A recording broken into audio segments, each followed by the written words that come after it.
Hello, welcome to UPSC MPSC hub official YouTube channel. सर्व विद्यार्थी मित्रांचं या चॅनलवरती स्वागत आहे.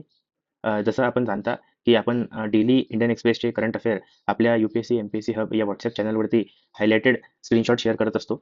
त्याचाच पुढील भाग आपण वीकली करंट अफेअर रिव्हिजन्समध्ये आता करणार आहोत. 23 सप्टेंबर टू 27 सप्टेंबर चं जे वीकली करंट अफेअर आहे UPSC आणि MPSC याच्यासाठी महत्त्वाचं, ते आपण या व्हिडिओच्या मार्फत पूर्णपणे डिटेलमध्ये कव्हर करणार आहोत. काही विद्यार्थी मित्रांची अशी मागणी होती की सर इंडियन एक्सप्रेसचं जे हे असते इंटरलिंकेजेस असते ते आम्हाला सिलेबससोबत जमत नाही. कुणाला इंग्लिश मध्ये न्यूजपेपर वाचणे आणि ते नंतर लक्षात ठेवणे कठीण जाते. तर त्याच्यावरती हा एक सोल्युशन आहे. तर चला आपण स्टार्ट करूया. पहिले आपण MPSC रिलेटेड महाराष्ट्र स्पेसिफिक काही न्यूज बघूया. मग इंडियन इकॉनॉमीच्या महत्त्वाच्या न्यूज या वीकमध्ये ज्या होत्या त्या बघूया. त्याच्यानंतर इंडियन पॉलिटीच्या जर काही महत्त्वाच्या बातम्या असतील तर त्याचं डिटेलमध्ये आपण अनालिसिस करूया. आणि त्याच्यानंतर इंटरनॅशनल रिलेशन्सच्या जे की पॉलिटिकल सायन्स आणि इंटरनॅशनल ऑप्शनल याच्यासाठी इम्पॉर्टंट असतील तसे हे न्यूज आणि तसे आर्टिकल आपण या व्हिडिओमध्ये डिस्कस करणार आहोत. तर डेली करंट अफेअर्स स्क्रीनशॉटसाठी व्हॉट्सअप चॅनल जे डिस्क्रिप्शनमध्ये ज्याची लिंक दिली आहे ते जॉईन करा आणि वीकली व्हिडिओजला असं बघून तुम्ही रिवाईज करू शकता. तर चला स्टार्ट करूया. फर्स्ट आहे महाराष्ट्र गव्हर्नमेंटने एक प्रपोजल आणलं आहे ज्यामध्ये ते मोनिटाईज करते गोल्डन डाटा जो की गव्हर्नमेंटचे जे स्कीम्स असतात त्याच्या बेनिफिशरीजचा आहे. तर हा टॉपिक GS2चा जो गव्हर्नन्सचा पार्ट आहे याच्याशी लिंक करतो.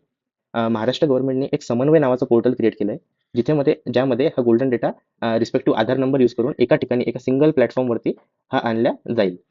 कशासाठी तर हा डेटा यूज करून सेंट्रल गव्हर्नमेंट स्टेट गव्हर्नमेंट जे पण गव्हर्नमेंट स्कीम रन करतात त्याच्यासाठी एक सिंगल प्लॅटफॉर्मवरती डेटा मिळेल आणि जे इलिजिबल बेनिफिशरीज आहे त्यांचं मॅपिंग हे प्रॉपरली करता येईल.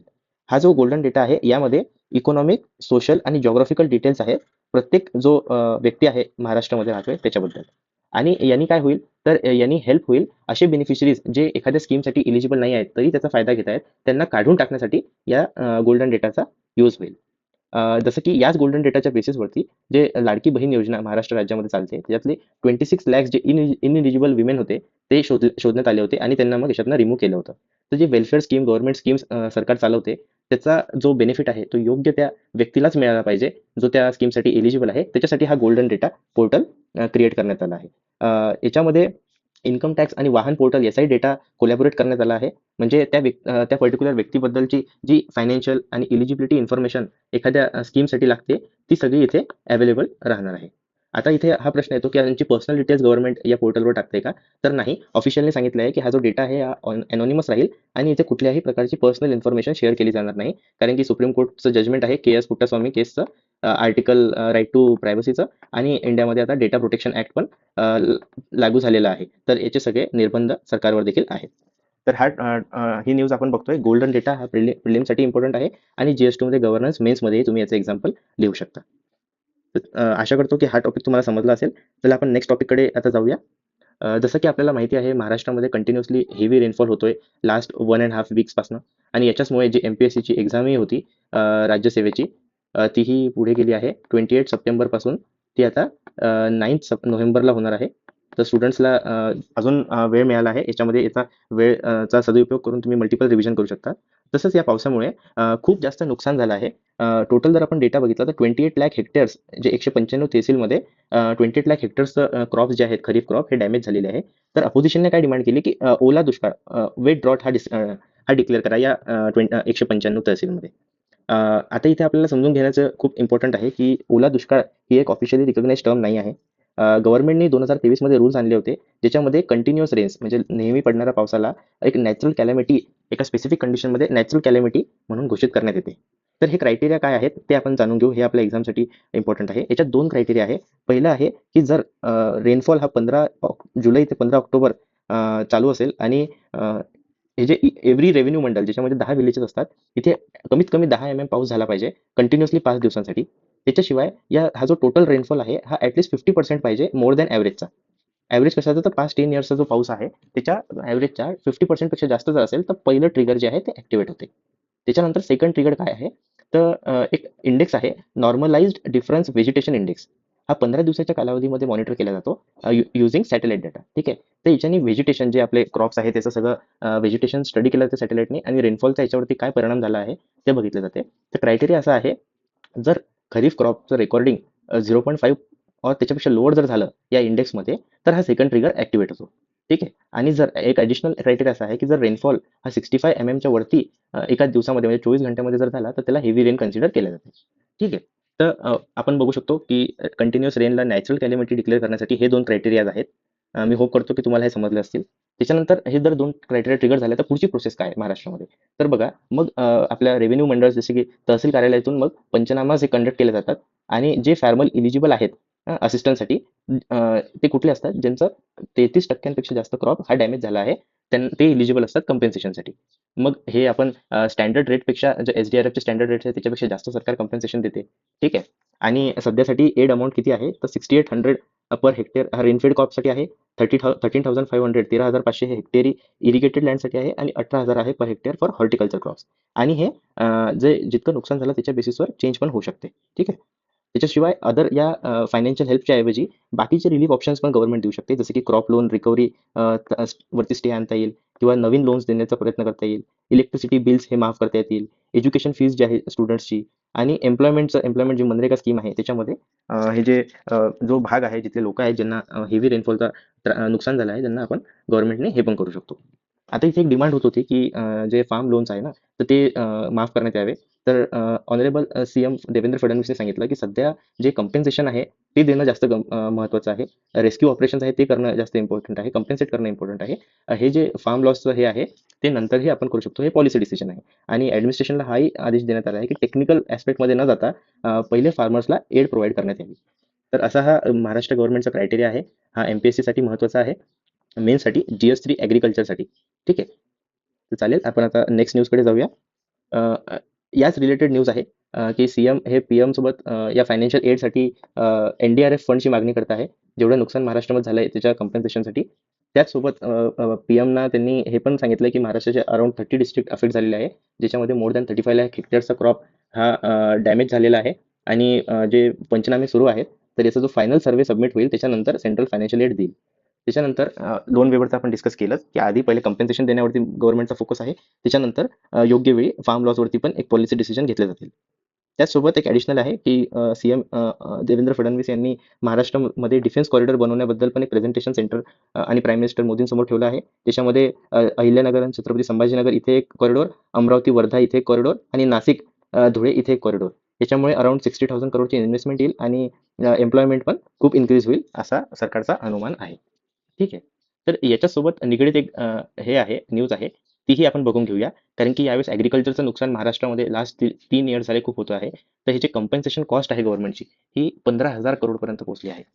याच्यावरून आपण बघतोय की क्लायमेट चेंजचा आपल्या महाराष्ट्रातील शेती आणि शेती निगडीत व्यवसायांवर किती जास्त प्रभाव पडतो आहे आणि लोकांच्या फार्मर्सच्या आयुष्यावरती सुद्धा.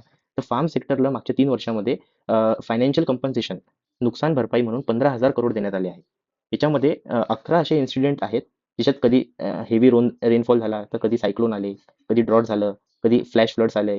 ठीक आहे. तर या सगळ्या गोष्टीमुळे नुकसान झालेलं आहे. आणि जून 1 ते जून 25 मध्ये 86 लोकांनी आपला जीवही याच्यामध्ये गमावला आहे.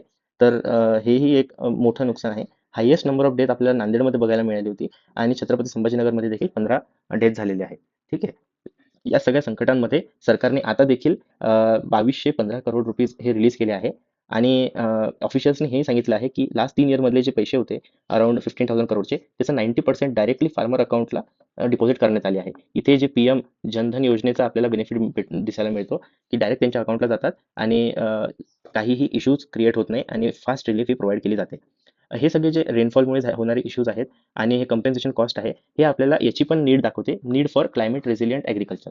त्याच्यामध्ये कसं की पाऊस, सायक्लोन्स, नंतर हीट वेव्स, ठीक आहे, rain, cyclones, drought, heat wave याचा विचार करून क्लायमेट रेसिलियंट शेती महाराष्ट्रामध्ये झाली पाहिजे याच्यासाठी खूप जास्त स्टेप्स आणि पॉलिसी मेजर्स हे सरकारला आणावं लागणार आहेत. याच्यावरती तुम्ही GS3 ॲग्रिकल्चरमध्ये क्वेश्चन एक्सपेक्ट करू शकता. चालेल. तर मी आशा करतो की ही न्यूज आपल्याला समजली असेल. महाराष्ट्राची नेक्स्ट जी या वीकमधली महत्त्वाची न्यूज आहे ती आहे की महाराष्ट्रामध्ये जे विटनेसेस आहेत, जे साक्षीदार आहेत, त्यांना कोर्टसमोर हजर राहण्यासाठी बाकी ऑफिसेसचा पण यूज करता येईल. खूपदा असं होतं की साक्षीदार हजर नसल्यामुळे जे केस आहे ते पुढली डेट दिली जाते आणि केसची जी पेंडन्सी आहे ती हाय राहते. त्याच्यामुळे याच्यामध्ये जे लेटेस्टमध्ये हे लॉज इम्प्लिमेंट झाले होते, जसं की भारतीय न्याय संहिताने इंडियन पिनल कोडला रिप्लेस केलं. त्याच्यानंतर भारतीय न्याय सुरक्षा संहिताने कोड ऑफ क्रिमिनल प्रोसिजरला रिप्लेस केलं आणि भारतीय साक्ष अधिनियमने इंडियन एव्हिडन्स ऍक्टला रिप्लेस केलं. याच्या अंतर्गत सेक्शन 265 क्लॉज 3 आणि 266 क्लॉज 2 आणि 308 भारतीय न्याय संहिता सुरक्षा संहिता याच्या थ्रू ऑडिओ व्हिडिओ इलेक्ट्रॉनिक माध्यम मधून सुद्धा साक्षीदारचे एक्झामिनेशन केले जाऊ शकते. तर याचाच यूज करून सरकारने आता महाराष्ट्रातील सगळे department, semi government, government aided bodies, offices, municipal corporation, tribunal, institution, aided medical आणि पब्लिक हेल्थ सेंटर या सगळ्यांना अशी जागा म्हणून डिक्लेअर केली आहे जिथे जाऊन ऑनलाईन ऑडिओ व्हिडिओ माध्यमातून साक्षीदार हे कोर्टच्या केसेससाठी हजर राहू शकते. तर याचा हेतू काय आहे, तर स्पीडी जस्टिस विक्टिम्सला मिळाली पाहिजे. तर याच्यामुळे जे ज्युडिशियल डिले आपण फेस करतो ते कमी करायला हेल्प होईल. फॉर एक्झाम्पल 4.5 करोड केसेस हे लोअर ज्युडिशरीमध्ये पेंडिंग आहे. लोअर ज्युडिशरीमध्ये बरोबर शेअरीमध्ये पेंडिंग आहे. हा डेटा आहे नॅशनल ज्युडिशियल डेटा सिस्टीमचा हा डेटा आहे. आणि बाकी 50,000 प्लस केसेस हे सुप्रीम कोर्टमध्ये आणि हायकोर्टमध्ये पेंडिंग आहेत. तर हे सगळं कमी करण्यासाठी क्रिमिनल केसेसमध्ये स्पेशली हे इथे एक विटनेसचा प्रोग्राम क्रिएट करण्यात आला आहे की या डेझिग्नेटेड स्पेसेसमध्ये ते जाऊन ऑनलाईन ऑडिओ व्हिडिओ इलेक्ट्रॉनिक्स न्यूजद्वारे कोर्टच्या याच्यासाठी प्रेझेंट राहू शकतात. बरं, मग इथे इश्यू काय आहे, तर आपल्याला हे समजून घ्यावं लागेल की दिल्लीमध्ये सुद्धा गव्हर्नर व्ही के सक्सेनाने असाच एक कार्यक्रम राबवला होता ज्याच्यामध्ये त्यांनी सांगितलं होतं की जे पोलीस स्टेशन्स आहेत ना इथे जाऊन ते हे करू विटनेसेस ऑनलाईन व्हिडिओ कॉन्फरन्सिंगद्वारे गवाही देऊ शकतील. पण खूप साऱ्या लॉयर्स आणि बार काउन्सिलने याला अपोज केला, कारण की पोलीस स्टेशन्स जे आहेत ते एक न्यूट्रल ग्राउंड नव्हतं कन्सिडर करू शकत होतं. कारण की इथे दमदाटी करून थोडंसं प्रेशराईज करून वेगळ्या प्रकारचे एव्हिडन्स आणि हे पण दाखल करू शकतात आणि याच्यावरती नंतर मग प्रोटेस्ट वगैरे सुद्धा झाले होते. पण हा एक मुद्दा लक्षात ठेवण्याचा आहे की जे पण गव्हर्नमेंट ऑफिशियल्सचे प्लेसेस आहेत ते न्यूट्रल पाहिजे आणि ट्रान्सपरंट देखील पाहिजे, की जस्टिस डिलिव्हरीला त्याच्यामध्ये काही इश्यू, प्रेशर, अनड्यू इन्फ्लुएन्सचा काही रोल उरला नाही पाहिजे. बरोबर. तर महाराष्ट्राने भरपूरशा ऑर्गनायझेशन केले आणि विटनेस मल्टिपल ऑर्गनायझेशनमध्ये जाऊ शकतो जिथे ते असं नाही की फक्त पोलीस स्टेशन्सच नाही आहे. तर तो एक वाईड रेंज आहे. आता याचं इन्फ्रास्ट्रक्चर बनायला वेळ लागेल, पण एक हे स्टेप पॉझिटिव्ह डायरेक्शनमध्ये स्टेप आहे ज्याच्यामुळे ज्युडिशियल डिले हे कमी होईल. ठीक आहे. तर या वीकमध्ये महाराष्ट्र रिलेटेड हे 3 महत्त्वाच्या न्यूज होत्या. आता आपण इंडियन इकॉनॉमी रिलेटेड न्यूज बघूया. ट्रम्पच्या टॅरिफ आणि ग्लोबल इकॉनॉमिक अनसर्टिनिटीमुळे रुपी जे आहे तो रेकॉर्ड लो वरती 88.75 या लेवलवर पोहोचला आहे. म्हणजे काय, तर $1 इज इक्वल टू 88.75 रुपीज. म्हणजे आपल्याला जर $1 विकत घ्यायचा असेल तर आपल्याला 88.75 रुपीज द्यावं लागतील. म्हणजे रुपीची व्हॅल्यू ही कमी झाली आहे, डिप्रिशिएट झाली आहे. ठीक आहे. तर याच्यामध्ये काय आहे, तर ट्रम्पचे जे ॲक्शन्स आहेत जसं की H1B विजाचं जे रजिस्ट्रेशन फी आहे ते $1 लाख त्यांनी करून टाकलंय. त्याच्यानंतर इंडियावरती 50% टॅरिफ आहे, 25% रेसिप्रोकल आणि 25% सेकंडरी टॅरिफ चालू आहे. त्याच्यानंतर FII जे आहे ते इंडियामधनं एक्झिट करत आहे, कारण की या टॅरिफमुळे अनसर्टनिटी क्रिएट होते. तर रुपीची जी डिमांड आहे ती लो होत आहे. ठीक आहे. याच्यामुळे काय होतंय की जे रुपीची व्हॅल्यू आहे ती डेप्रिशिएट होते. त्याचसोबत जे H1B विजाचा एक परिणाम हा आहे की आता जे US मध्ये इंडियन्स काम करतात आणि इंडियामध्ये रेमिटन्सेस पाठवतात त्यांची पण जी येणारी फ्लो आहे तो कमी होण्याची ॲनालिस्ट असं सांगतायत की ती कमी होण्याचा इंडिकेटर्स दिसतात आहे. त्याच्यामुळे पण रुपीची व्हॅल्यू कमी होते. पण मग रुपीची व्हॅल्यू मेंटेन करण्याचं काम किंवा त्याच्याकडे लक्ष देण्याचं काम कोणाचं आहे, तर ते आहे RBIचं. पण RBI रुपीची व्हॅल्यू फॉल होऊ देत आहे. त्याच्यात इंटरव्हीन करून RBI रुपीची व्हॅल्यू ला स्टेबल किंवा इन्क्रीज का बरं नाही करत आहे? कारण की काय असते, ज्यावेळेस रुपीची व्हॅल्यू फॉल होते त्यावेळेस जे असतात ना आपल्या इंडियाचे जे एक्सपोर्ट्स असतात ते वर्ल्डसाठी स्वस्त होऊन जातात. ठीक आहे. स्वस्त होतं, मग आपला जो एक्सपोर्ट रिलेटेड मटेरियल आहे ते जास्त एक्सपोर्ट होईल. ठीक आहे. आणि US मधनं आपल्याला टॅरिफ असल्यामुळे आपला पहिलेच एक्सपोर्ट कमी झाला असल्यामुळे RBIला वाटतंय की हे स्वस्त एक्सपोर्ट आपण बाकी ठिकाणी एक्सपोर्ट करू शकू. म्हणून सध्याच्या कंडिशनमध्ये RBI इंटरव्हीन नाही करत आहे. सध्याच्या कंडिशनमध्ये आपली जी डेप्रिशिएट करन्सी होते आहे ते होऊ देत आहे. पण याच्यासोबत जे आपण ऑइल इम्पोर्ट करतो, 85% इंडिया ऑइल इम्पोर्ट करते वेस्ट एशिया, रशिया या कंट्रीजकडून, हे आपल्यासाठी महाग होऊन जाते. तर एक ॲडव्हान्टेज आहे, तर एक डिसएडव्हान्टेज देखील आहे. तसंच वर्ल्ड इकॉनॉमीबद्दल हे एक आर्टिकल आलं होतं. त्याच्यामध्ये ना OECD हे जे ऑर्गनायझेशन आहे याचा एक इकॉनॉमिक आउटलुक रिपोर्ट आला आहे. तर त्यांनी म्हटलं आहे की वर्ल्डची जी ग्रोथ आहे ती 2.9%च्या रेटने होणार आहे आणि त्यांचं असं म्हणणं आहे की टॅरिफचा जो शॉक आहे तो अजूनपर्यंत किती प्रमाणात होईल हे आपल्यासमोर क्लिअर नाही आहे. त्यांनी 2026चा फोरकास्ट 2.9% दिला आहे. ठीक आहे.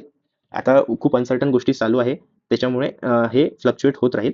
वर्ल्ड इकॉनॉमी एका ट्रान्झिशनमध्ये आहे असं आपण समजू शकतो. ग्लोबलायझेशनकडनं परत प्रायव्हेटायझेशन प्रायव्हेटायझेशनकडनं परत प्रोटेक्शनिझमकडे वर्ल्ड इकॉनॉमी जाते का, अशी शंका एक्सपर्ट्सने दर्शवली आहे. चालेल. सेकंड इकॉनॉमीची न्यूज आहे FDI रिलेटेड.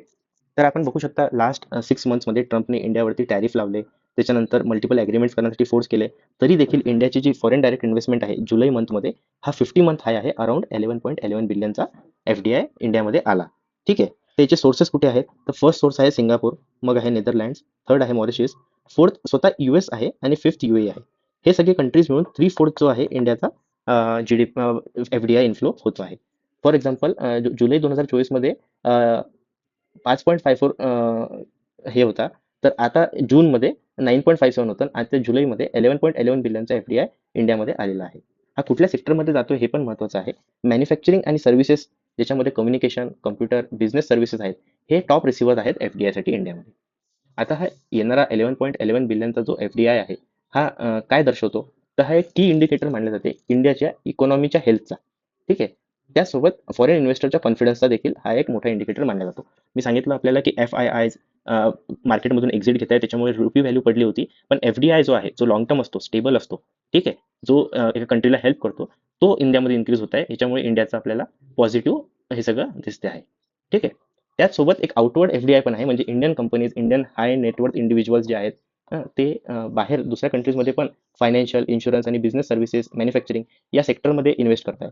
ते पण US, सिंगापूर, नेदरलँड, UK या कंट्रीजमध्ये इन्व्हेस्ट करतायत. म्हणजे आपण बघू शकतो की कॉर्पोरेट्स हे आणि हाय नेटवर्थ इंडिव्हिज्युअल्स हे बाहेरच्या कंट्रीजमध्ये पण इन्व्हेस्ट करताय. हे आपल्या इंडियन इकॉनॉमीची हेल्थ क्लिअरली दाखवते की इन्व्हेस्टर कॉन्फिडन्स आहे आणि इंडियाच्या पॉलिसी स्टॅबिलिटीवरती फॉरेन इन्व्हेस्टरचा अजून विश्वास आहे.